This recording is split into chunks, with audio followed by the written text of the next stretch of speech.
Oh, you know we're in for a good time when you see Wurzag dancing on the skyline there. We've also got the Biggin and Slade coming in with the mad, absolutely mad, rank 9 Black Orcs, including the Crimson Killers, 2 regular rank 9 Black Orcs, then some Night Goblin Fanatics. We also have some Veterancy as well, Night Goblin Shaman, and that's it. That's all there is, fighting against the forces of Khorne, led by a Demon Prince. Demon Prince of Khorne, a little bit of an unusual pick, but still very solid. Anti-infantry, armor piercing, frenzy, demonic, flaming magic damage, all that. Pretty good stuff. Then we've also got the Khorne's Bloody Fist, Bloodthirster, Regiment of Renown, pretty cool. We've got some Marauders here, some Khorne Gores, and Chaos Warhounds, Regiment of Renown. Fleshhounds, very interesting choice. Ooh, excuse me, Skilla here as well. But yeah, very interesting build from Khorne, I gotta say. I like to see the single entities, even if Bloodthirsters historically have been relatively poor. Here, they definitely look quite good. The Bloodthirster and the Demon Prince riding together for Khorne. You can see the rocks of the Biggin flying, hitting some of those Marauders there. But given the eliteness of Slade's build, it is going to be tough for Khorne to try and break this iron box of Black Orcs here. I say box, it's not really a box, they're just kind of taking a defensive position up on the crest of the hill here, trying to maximize their slope coverage. And here we go, Demon Prince gonna land right in the front line, start to carve through some of those Black Orcs. He's holding these two great axes, one in each hand, just absolutely Khorne menace. But goblins countercharge down the hill, big old belly flop from the Biggin. Fanatics, no doubt, going to be unleashed here soon. We see some cutting through there. Ooh, FG to get in the back line on the Demon Prince. Skilla jumps in for a single entity fight. But with that, FG to get there, pinning him in place, doing some good damage. Will allow the Black Orcs to circle beat him a little bit there. More Fanatics being unleashed, and the fight between the Biggin and this Bloodthirster, which looks absolutely tiny, and is also having the classic Bloodthirster bug of not being able to land to do attacks, which is one of the biggest things that has hindered the Bloodthirster over time. And still to this day, he just kind of struggles, to be honest. But there we go, finally gets in, starts doing a couple of attacks. But when you allow the Biggin to get some swings on you, that's when you know things are a little bit of an issue. Nonetheless, Khorne Gores absolutely getting pummeled here in this engagement. Absolutely just destroyed on quality by the Black Orcs and all the Fanatics and everything else. But Skilla and everything doing some good damage. I mean, this Black Orc up here doing some, but the foot, oh yes. Giant stomping boot of Gork. Gonna absolutely smash those Khorne Gores. I'm surprised, despite the spell resistance, how much damage that actually did. I guess I haven't used Foot of Gork in quite some time. Used to be one of my favorite AoE damage spells in like Warhammer 1, early Warhammer 2, but especially in Warhammer 1. It was just so satisfying to get this off like on a big cavalry engagement, but only 33% AP right now. I honestly think they could like double that up to 66% AP and it would be a much better spell generally, but I guess the Khorne Gores don't really have too much armor, so I mean, them and the Marauders actually had some good targets to try and detonate there. Anti-infantry of the Crimson Killers here. Been putting in some work, just seeing off all these Marauders and Khorne Gores, which really just don't have a prayer in this melee engagement. But a little brain burst to there. Continuing to deal damage, allowing now the elites to fight each other. See the Crimson Killers there circle beating Skilla in the background as get the single entity fight once more. Punching Biggin and the swinging axe of the Bloody Fist here. Pounds the Blood Beast also, swinging up and around. But, ooh, yeah, nice save there. Just save the Night Goblin Shaman surely from getting killed by the Demon Prince. Little FG to get to tag him in place. Wurzag somehow has also survived despite being on foot and subject to the anti-infantry bonus of the Demon Prince.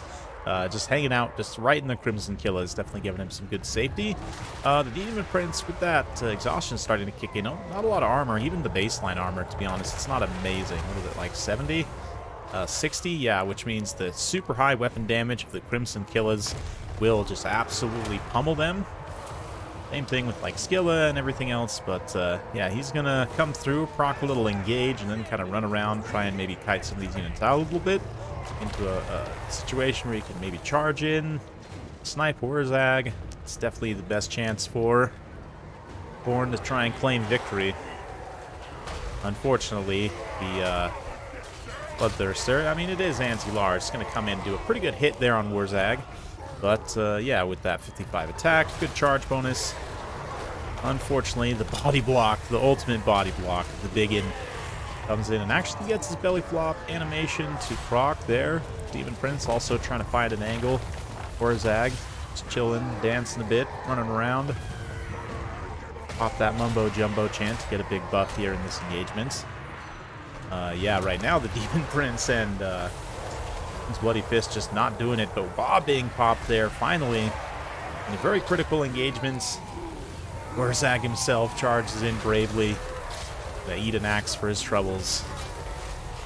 But despite Khorne having all 3 single entities online in this late game stage, the quality of the Black Orcs just surrounding and beating them down is so impressive.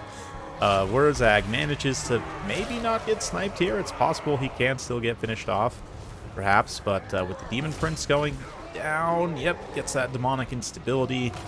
Skilla is unbreakable, so he'll fight to the bitter end, but looking like the demons are basically gone. Wurzag does get killed there. Wow. Khorne's Bloody Fist manages to stomp out that dancer and, you know, put a stop to his jig.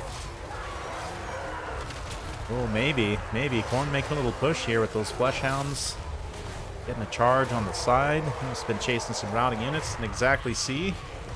But, yeah, they're not a lot of armor piercing on them, but some decent weapon damage.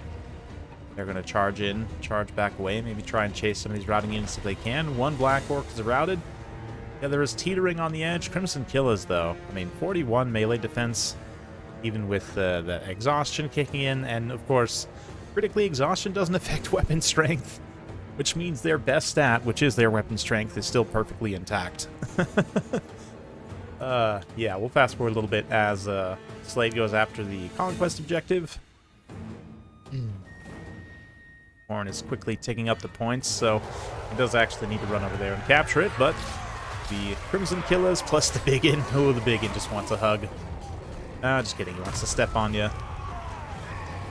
Apply his best impression of the Foot of Gork. Skilla bravely charge with the Hounds. Their Savage Fury tearing in once more to the Black Orcs. But the smiling Biggin, look how jolly he looks. Oh man, the scale of it's just hilarious, to be honest. And there's army losses, which is going to rob the demonic units of their life. And suddenly Skilla finds himself all alone. Trying to hold on to that objective. Actually only has, you know, a handful more seconds before he would surely win. So he's going to try and bravely run away to run out the clock. But, oh yeah, the one thing about the Biggin, right? One thing we all know about it and love about it. From downtown, can he do it? Come on. Let's get it. Oh, boom. Nice. That's the face of someone who is switching to their death animation.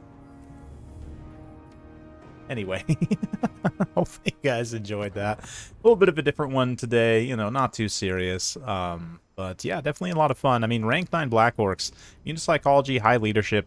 Like I said, the Black Orcs actually, you know, weirdly are a unit that can take exhaustion better because, like I said, they're really their best traits are not dependent on vigor. They're mainly their weapon strength and their mass. Leadership also, you know, does get affected by vigor, but you know, obviously their armor does, their combat stats do, but Black Orcs never had the best combat stats in the world in terms of attack and defense. Again, relying on that heavy weapon strength, and then with buffs still available, even when they are exhausted. You know, you get that late game one, you get a little mumbo jumbo chance, some other buffs that can definitely perform well in that situation. So, interesting to see. I mean, obviously, if Khorne would have brought something super high tier, like some, like the ROR Wrathmongers, or even like the Regiment of Renown, what are they? The Bloodletters, Exalted Bloodletters. definitely have a better time here, but, you know, you always can't predict that. And ultimately, the single entities did a reasonably decent job. I mean, the Demon Prince is one that, I think he's arguably the worst out of the three, which is pretty interesting to me. Skilla did quite well, and the Khorne's Bloody Fist also, a reasonably decent performance. I actually don't remember how much it costs. Let's go ahead and double check here. Not a piece I use too often. Yeah, basically pays for himself, more or less. Maybe not 100%, but still pretty solid overall. So not a bad performance from Khorne. Certainly just wasn't quite able to overcome that last hump of those elite black orcs. So yeah, like I said, 38 and 32 for in terms of attack and defense really is not great for a unit of this tier. I mean, obviously elves attack and defense, that's kind of their hallmark, right? So you'd expect something like Swordmasters. I guess only 36 defense baseline, but of course they do have martial prowess, martial mastery even, so yeah, plus 12 melee defense on that, you know, basically for most of the fight, most of the meaningful amounts of the engagements in melee. So yeah, it's the thing, right? But then health, yeah, weapon strength, mass, 190 mass puts them well above, you know, even like elite halberds. They technically aren't even the heaviest orc infantry. Biggins have them beat very slightly at 210, but yeah, though that heavy mass and the weapon strength, unit psychology all still benefits when they get tired. And then nice to see Wurzag do quite well there. That Foot of Gork, yeah, it's a spell that against factions which are sort of mixed armor, tend to be on the lower armor side, it is one that might bear looking at once more. 18 winds of magic, a decent amount of damage, decent amount of wind-up time, but it does have quite a large area of effect. Double damage, basically. Not quite if you overcast it, but adds a pretty good amount. Yeah, like 20-some damage, not bad. It says it has a greater armor-piercing explosion damage. I mean, I guess technically it does, because it does more overall damage, but it's not like it increases the AP proportion necessarily. And I would like to see this get buffed up to maybe be like 66% AP, just so it would be a little bit more universally useful. It's because Greenskins don't actually have access to a lot of great AoE damage spells. I mean, really, you've got like Death plus Big and Little Wa. Purple Sun is okay.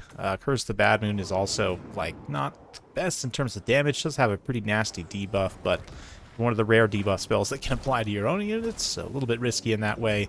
Yeah, Foot of Gork, I would like to be a little bit better, but at the same time, it's not like the Greenskins necessarily need it. But that's it for today. Hopefully you guys enjoyed. If you like this sort of content, be sure to like, subscribe, hit that bell notification button. Every time I upload a new video, you'll be notified. Thanks again. We'll see you next time.